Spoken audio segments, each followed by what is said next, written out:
Hakari vs. Uraume is one of the big three battles currently happening.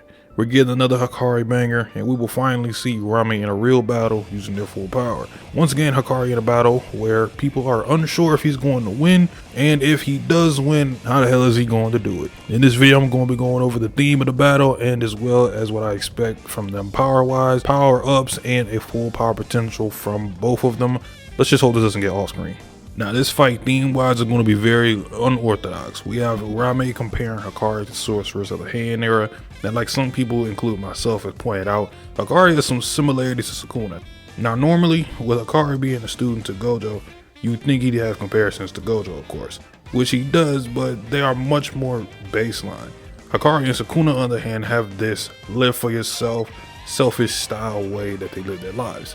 Obviously, Sukuna more to the extreme, although Hakari has more of a radical, revolutionist type mindset. Best example is post Kashimo fight. He talks with Charles and basically says to him, not everything requires words to get the right answer, and the way you kill is the way you live.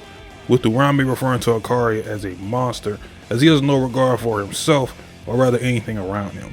This way of living is going to really be put to the test here, not because Uraume is actively trying to kill Hakari, because we've seen that before, but realistically, Hakari has no choice but to kill Uraume to proceed. Unlike Kashimo and Charles, Hakari doesn't have a way to really bargain, or in a, I guess, weird way of putting it, uplift his opponents through battle where he still comes out the victor despite his fighting style. This opportunity to see a lethal Hakari is going to be a very interesting road that Gege goes down. Uraume, on the other hand, is the right hand of Sukuna, so we know Uraume character-wise is really known and shown to be an extension of whatever Sukuna has planned, and to glaze him, of course, as much as they can.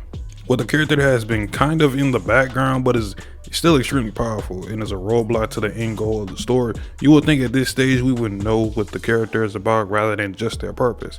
I don't think we would necessarily get a backstory, but through words of dialogue, I can definitely see Uraume being goaded into relaying information to not only Hakari, but to us, as why she serves Sukuna, why from an outside appearance, a human joins people like Kenjaku and Sukuna and adopts their mentality. And what interests me is that when we look at Uraume, what about Uraume sets them apart from someone like a Jogo, a Yorozu? Jogo, someone that looked at Sukuna like the king, like he knew he didn't stand a chance fighting him. And then Yorozu, who were more so just infatuated with Sukuna. Like, what about Uraume was just unique and stood out compared to those two as to why they are still going, and why Sukuna in a way wants Uraume by his side rather than someone like Jogo or just Yorozu, for example.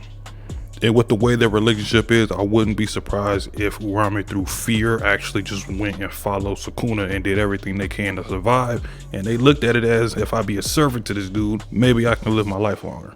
Who knows? Now, starting with Uraume, we are definitely going to see some wide area ice sorcery with Frost Calm, freezing body parts, and then punching the ice to tear the limbs off.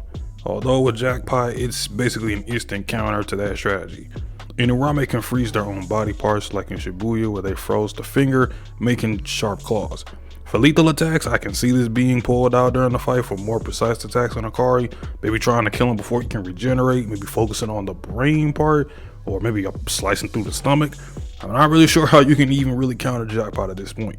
The last thing we see from this fight is Uraume freezing the water pipes, making them burst. This is going to expand the range of Frost Calm. I'd also like to see Uraume turn each droplet into a little icicle spear and use them as like a diversion attack for possibly an even bigger move, possibly a maximum output Frost Calm. Now, with that being said, Yuji did break out of Frost Calm, but that's really only because of the output that was put to him was weaker than it was on Maki. So with the potential to do this again, but with this time a focused target, should play for some nice feats for really both characters. But the big question is still, will Uraume have a domain expansion? You would think with how late in the game the series is and how strong characters like Sukuna, Kenjaku, Yuta, etc. are, Uraume would have to have a domain expansion at this stage. I have a gut feeling they aren't going to have one, or it's one of those cases where Uraume does have one, but she won't use it, due to the activation speed of Hakari's domain being the fastest in the series. So as far as what I expect from a full power Uraume, I'm anticipating purposeful area of effect attacks that are very lethal and wasting away Hakari's jackpot time as much as they can. Now on to our favorite gambler. Now based on what we've seen from Higuruma, Ino, and Yuji, and even Gojo in this arc, evolving and learning something new to add to your arsenal is inevitable for our sorcerers.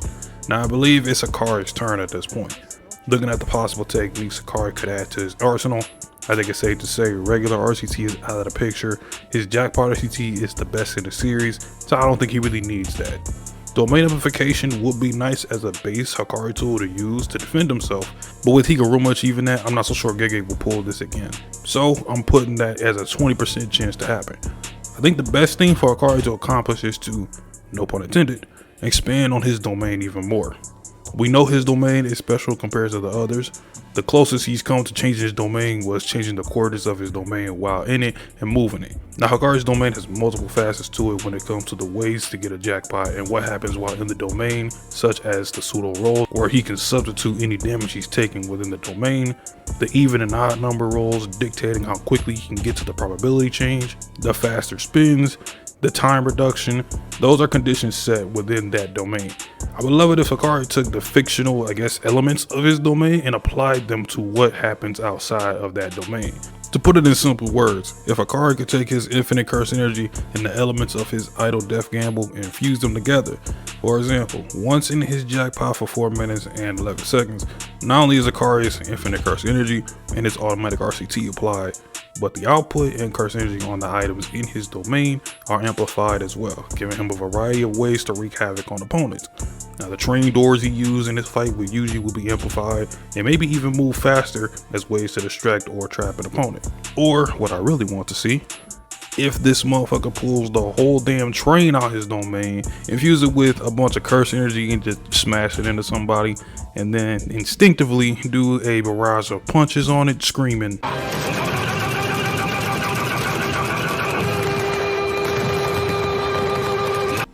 Not to mention, they would carry his jagged curse energy trait over to the items as well.